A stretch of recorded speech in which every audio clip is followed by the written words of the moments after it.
أنا زبلس داويت كبر زبلو عندي شعي خشو عندي قد محدي بزنورم قونسي مس جيتاتشو تعام يتصلو ما نيرو قالت جيتاتشو خافتي قدام محدار مس حوا حزنورو قونسن داويت كبر زلعلو زنورو نتفاتن بايدو من ما يراقب نايولك قيمة زي واصع نيرو ولكن أبي هذا قلت له جيتاتشو ناي كوميونيكيشن مينستر في كعمس قنبشو عتك زعم بهالو انت الشارو خلو قطعوا نيري مثلني أو انوي تواهل تجلواوي توزي توزيحه صار جيتاتشو صار كان بزح يزقسقس نيرو منشو داويت كبده اوكي نا اذا من صار كان جيتاتشو بناي بعلم صقم توسيهو هزون فنفينوهم هادي ممكن كاو او شو مسكدو دمان تاويلهم توانا حنت زلعلوا زروا شعبيه قتلنا يلي ينزلوا او تግራይ ዘሎ ተቃላሳይ شعبيه يبلهم وقع ናብ ኤርትራ ሸይቶም ተብ ትግራይ ዘሎ ተቃላሳይ ግን ብክልተ ሓውዝ ጥበስ ዘሎ ጽኑዕ ብሄርተኛ ጽኑዕ ተቃላሳይ ተጋዳላይ ትግራይ ዘይተሓቂ ሕዚ لما حتى جمرت قسقاس النيا أنا أول على دمر الدور نزل علو زلو انتايل له مع أنت وصل له داويت كبده شعبية كيمي قطر باتشو سوي شيء لو تيو دحر كعب تحيز تايلو والدور دتافيو فتنقت له تجرلو هاديمون تايدهون عبد بعض درواتات النيو هذا نجر شعبية سي قال بحرون تعالوا مصيمرلو بإساياس أفرق قجن تئزاز مقالي تكببች إلى ما وزيهم تسرعوا يزقروا حتى قلصن يوم حقا قلصن يوم زي أجن إتا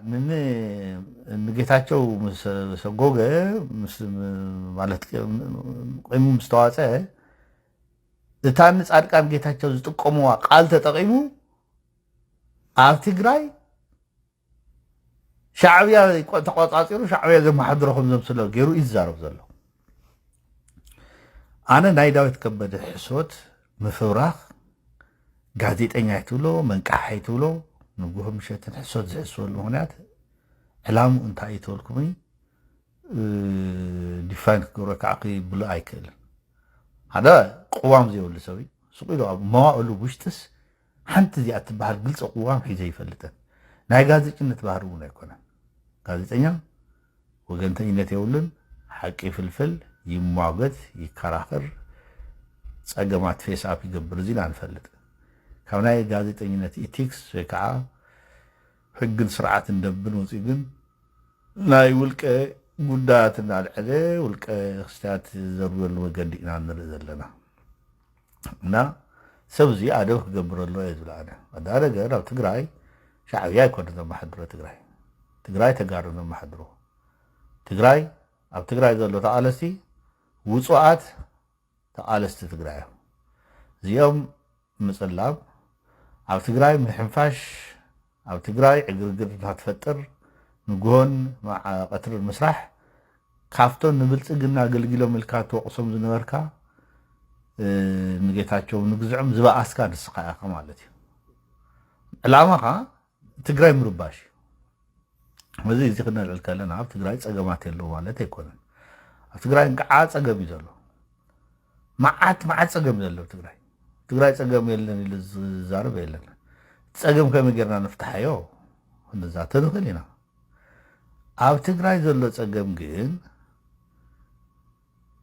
ብተንዘለዋ ጸገማት ተጎሳጉስካ ቅብእና ኣቕባብኣኻ ሰባት ክትጥቅዕ ምጥቃም ምጽዓር ግን ካብ ናይ ውልቀ ረብሓ ዝሓለፈ ንህዝቢ ረብሓ ይውልን ሓቀኝነት እውን የብሉ ሓቀኝነት ዘይብሉ ነገር ውዒሉ ሓዲሩ ፈሻላ እዩ እና ዳዊት ከበደ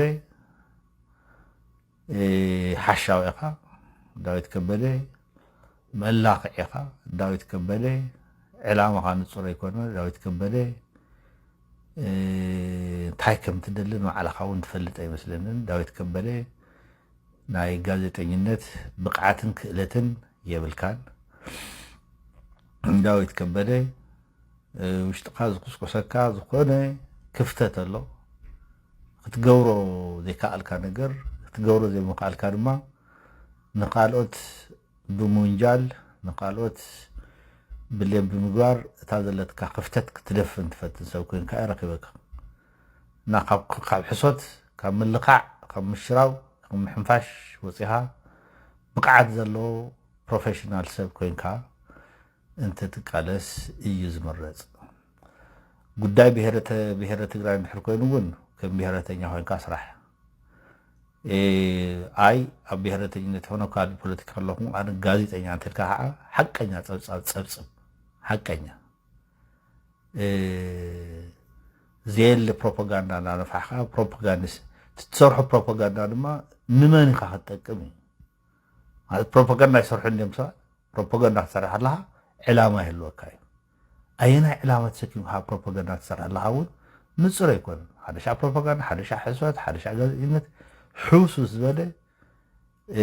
ኣዶን እንታይ ዓይነት ትምህርቲ ኮንካ ጆርናሊዝም ተማሃርካ እንተኮይንካ ከምዚ ዝበለ ጆርናሊዝም ብጣዕሚ ክባር ሞያ እዩ ናይ ጆርናሊዝም ወይ ከዓ ናይ ጋዜጠኝነት ሰብ ሞያ መንበብቲ ዕምቆት ዘሎ ኣናሊሲስ ዝገብሩ ዕምቆት ዘሎ ርድኢት ዘለዎም እንታይ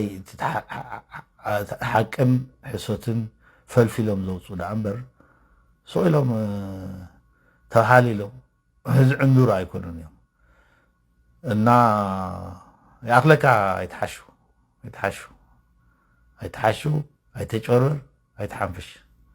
ሰብ ሰላም ዝረክበሉ መገዲ ኢና ንደሊ ዘለና እምበር ናይ ውልቀ ጉዳይካትኩም ናይ ቆለኹም ከርዊ ዝግበር ቃልሲ የለን እዩ ያዶ ድሓንካ